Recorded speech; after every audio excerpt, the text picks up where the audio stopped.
27 জুলাই সকাল 7:30টার সময় আমরা বেরিয়ে পড়েছিলাম গ্রুপ ট্যুর নিয়ে দীঘার উদ্দেশ্যে। নিউ দীঘা আর তাজপুর। আমার সঙ্গে ছিল প্রায় 25 জনের গ্রুপ এবং আমার সবাই দাদা স্থানীয়, কেউ কাকার স্থানীয়।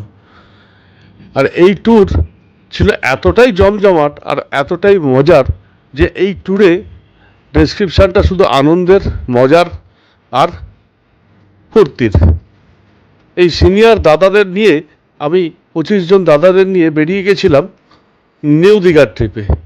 আর সেই সকালবেলায় আমাদের গাড়ি দাঁড়িয়েছিল আমাদের খড়দার রহরা বাজারে। সেখান থেকে আমরা 6:30 পৌনে 7টার মধ্যে সবাই উঠে পড়ে বেরিয়ে গেছিলাম নিউ দীঘার উদ্দেশ্যে। আর এই গাড়ি জার্নিটা 4.5-5 ঘন্টার জার্নি, এক মুহূর্তের জন্য মনেও হয়নি যে অনেকক্ষণের সময়। হালকা হালকা বৃষ্টি পড়া সকালবেলায় সবাই মিলে আমাদের এই হইচই করতে করতে দীঘা যাওয়ার পথে প্রথমেই দাঁড়িয়েছিলাম মেচেদা শের বাংলায় রেস্টুরেন্টে। দাঁড়িয়ে আছি শের বেঙ্গল হোটেল। আমরা এখন ব্রেকফাস্ট করবো। আলুর পরোটা আর লুচি, ছোলার ডাল, মিষ্টি চা। আমার সাথে আজকে ট্রিপে আছে 26 জন। আমাদের গাড়ি আছে, বাস আছে। সেই বাসে দীঘা যাচ্ছি। একদিন সবাই মিলে এনজয় করবো গ্রুপ ট্যুর সাফার ইন্ডিয়ার। এখন আমরা ব্রেকফাস্ট করতে নেমেছি এই মেচেদা মোড় থেকে। মেচেদা মোড়ের কাছে শের বেঙ্গল দীঘা যাওয়ার জন্য এটা এখন এই মুহূর্তে এই রুটে সেরা জায়গা। শেরি পাঞ্জাব অনেক কস্টলি এবং উল্টো ফুট, এটা হচ্ছে এই মুহূর্তে সেরা জায়গা। শেরি বাংলায় আমরা মেচেদার শেরি বাংলার রেস্টুরেন্টে তখন প্রচুর ভিড়। শনিবারের সকাল আগে থেকে বলে রাখার জন্য আমাদের জন্য ভীষণ সুন্দর আয়োজন করে রেখেছিল এবং সেখানে আলুর পরোটা আর কেউ কেউ লুচি, ছোলার ডাল আর চা দিয়ে জল খাবার সেরে বেরিয়ে পড়লাম আবার গন্তব্য নিউ দীঘার পথে। এই পুরো রাস্তাটাই হাসি ঠাট্টা মজায় বেশ সাংঘাতিক মজা করতে করতে আমরা চলেছিলাম। পুরো বাস জার্নিটা ছিল আনন্দের। আর সবথেকে বড় কথা, আমাদের সাথে ছিল 87 বছরের পঞ্চু কাকু, যার উৎসাহ উদ্দীপনা দেখবার মতো ছিল। এই বয়সেও উনি কিন্তু আমাদের সাথে বেরিয়ে পড়েছিলেন আনন্দ করতে, এই ট্যুরের মজা নিতে। দীঘা ট্যুরের পথে চললাম আমরা এগিয়ে আস্তে আস্তে দীঘার পথে নিউ দীঘা। তারপরে সেখানে কিছুক্ষণ সময় কাটিয়ে পরের দিন ব্রেকফাস্ট করে তাজপুরের পথে। দেখতে থাকুন আমার এই আজকের ভিডিও। শুধুমাত্র আনন্দ, ফুর্তি, মজার group tour suffer India Sanjay ব্যানার্জির নিউ দীঘা।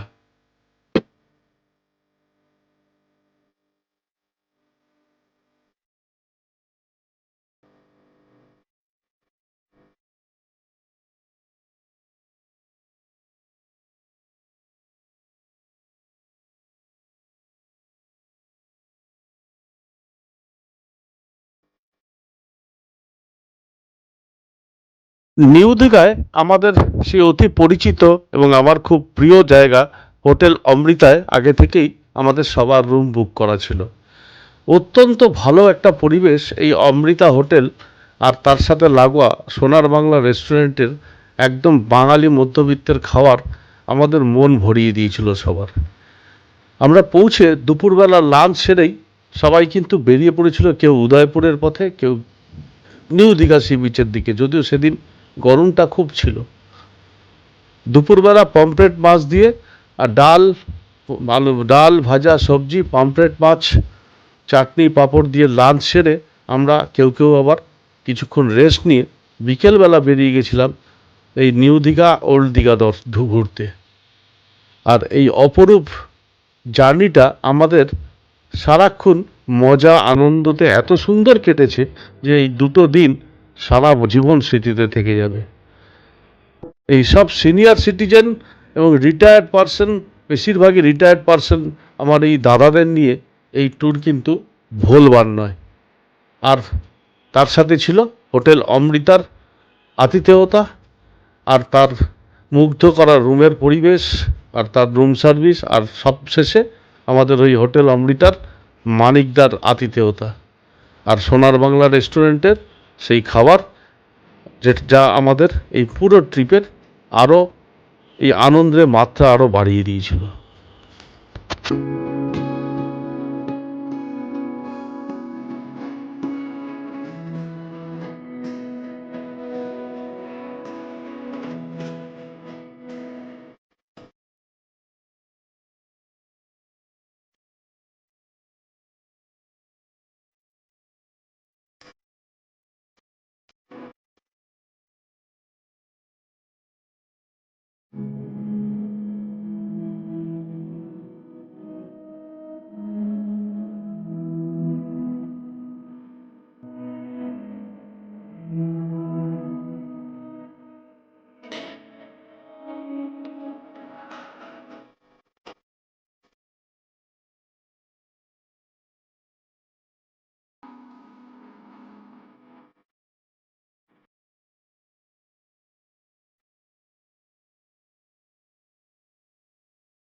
সেই দিন রাতে আমরা বিভিন্ন জায়গায় যেমন ওল্ড দীঘা, নিউ দীঘা, উদয়পুর যে যার মতো ঘুরে এসে সবাই একসাথে ডিনার করেছিলাম সোনার বাংলা রেস্টুরেন্ট, রুটি আর মাটন কারি দিয়ে। আর তারপরের দিন সকালবেলা আমাদের প্রোগ্রাম ছিল সকালে সমুদ্রে স্নান, কিছুক্ষণ ঘোরাঘুরি, তারপর বেরিয়ে পড়া তাজপুর হয়ে বাড়ি ফেরার পথে। এখন আমি দাঁড়িয়ে আছি এই দিকে নিউ দীঘার বিচের কাছে, মার্কেটের সামনে। আর একদম ঝকঝক করছে সব, চারিদিক আলো, পাশে সব হোটেলগুলো আছে, বড় বড় হোটেল।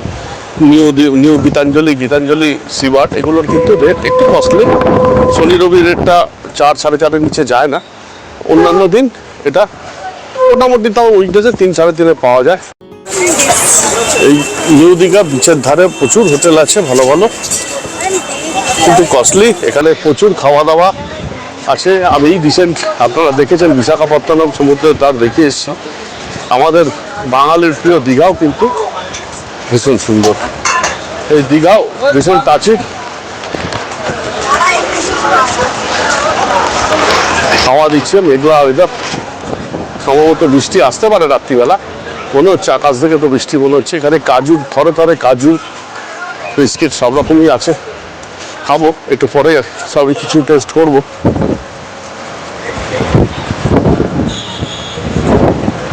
এই রাস্তার ধারটাও কিন্তু এখন নিউ দীঘার ভীষণ সুন্দর হয়ে গেছে, পুরো এরিয়া জুড়ে মার্কেট। এখানে এখন বড় বড় ফুড কোর্টগুলো চলে এসছে, আর্সেনাল, মিত্র কাফে সবই চলে এসছে। একটু রাস্তাটা ঘুরে আমি পিছিয়ে যাবো। এখানে ইয়েস রেজেন্সি সবই আছে, হোটেলগুলো সব কস্টলি। হোটেল সিবার্ট 2, সিবার্ট 2 থেকে গেছি, ভালো হোটেল কিন্তু একটু কস্টলি। এখানে এই রাস্তার ওপর যা হোটেল আছে সবই কস্টলি একটু।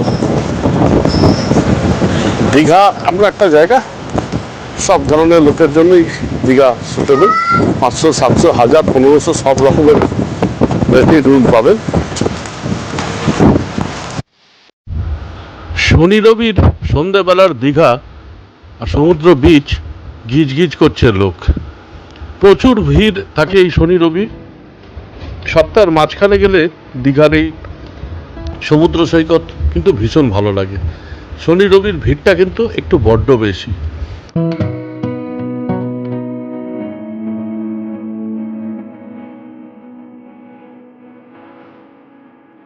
এই আমি দীঘা বিচের সামনে পৌঁছে গেছি।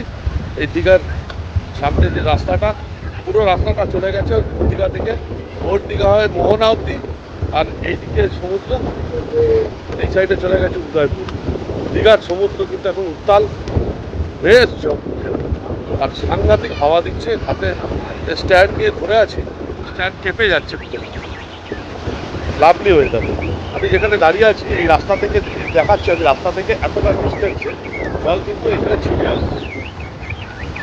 ক্লাসিক জায়গা, এখন পুরো ভরা জোয়ার।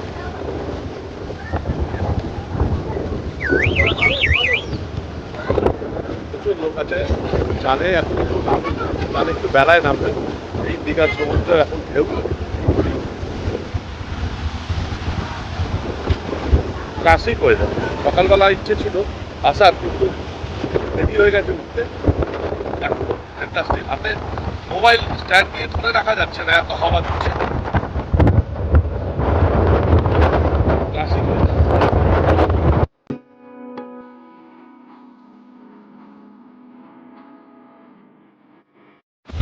পরের দিন সকালে ভোর ভোর থাকতেই সবাই বেরিয়ে গেছিলাম সমুদ্র তীরে, কেউ কেউ আবার মোহনার দিকে মাছ দেখতে। এই সকালবেলার দীঘা ভ্রমণ কিন্তু ভীষণ সুন্দর লাগে। তখন উত্তাল সমুদ্র, জোয়ারের ঢেউ আর মেঘলা আকাশ, বেশ ভালো লাগছিল।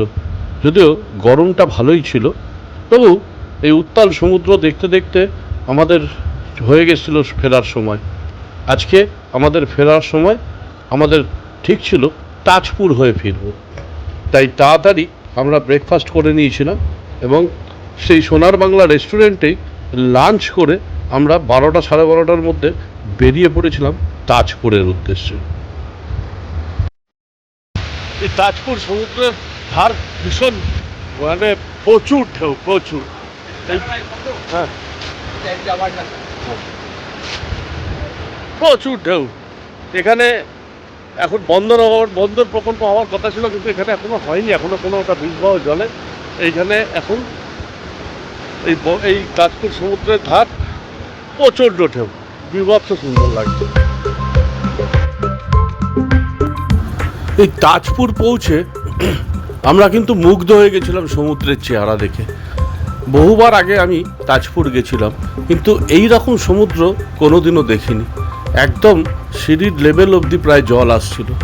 আমাদের মধ্যে অনেকেই তখন নেমে পড়েছিল চান করতে এই সমুদ্রে। অ্যাকচুয়ালি তাজপুর একটা খাড়ি, যেখান থেকে প্রায় 2-3 কিলোমিটার দূরে সমুদ্র। ভাটার সময় সমুদ্র পিছিয়ে যায় আর জোয়ারের সময় জল চলে আসে। ভরা বর্ষার এই সমুদ্র কিন্তু উত্তাল ঢেউ নিয়ে তখন পাড়ে আছড়ে পড়ছে। আর এই সমুদ্র আমাদের এতটাই মুগ্ধ করেছিল, আর এই নির্জনতা এতটাই ভালো লাগছিল তাজপুরের, ততক্ষণে সবাই মিলে পরবর্তী প্রোগ্রামের জন্য প্রস্তুতি নিতে শুরু করেছে যে আবার কবে আমরা এই সবাই মিলে তাজপুরে আসব।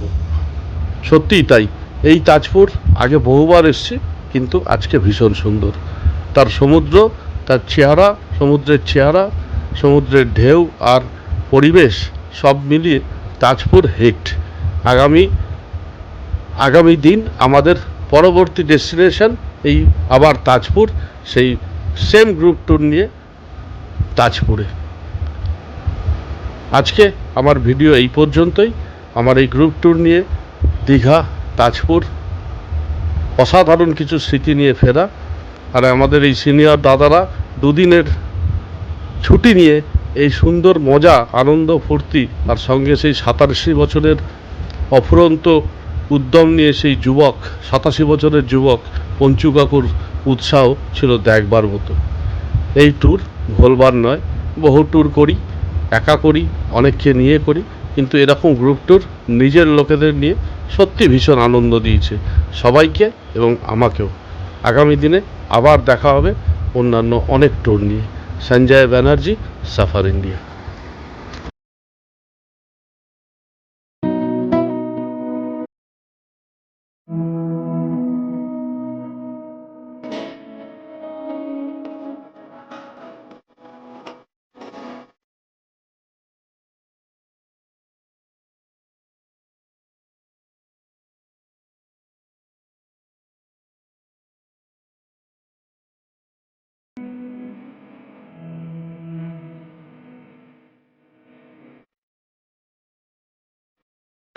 পুরো গ্রুপকে আজকে আমাদের ফেরার দিন। নিউ দীঘা থেকে তাজপুর হয়ে আমরা এখন বাড়ি ফেরার পথে মন্দারমণি হয়ে ফিরবো।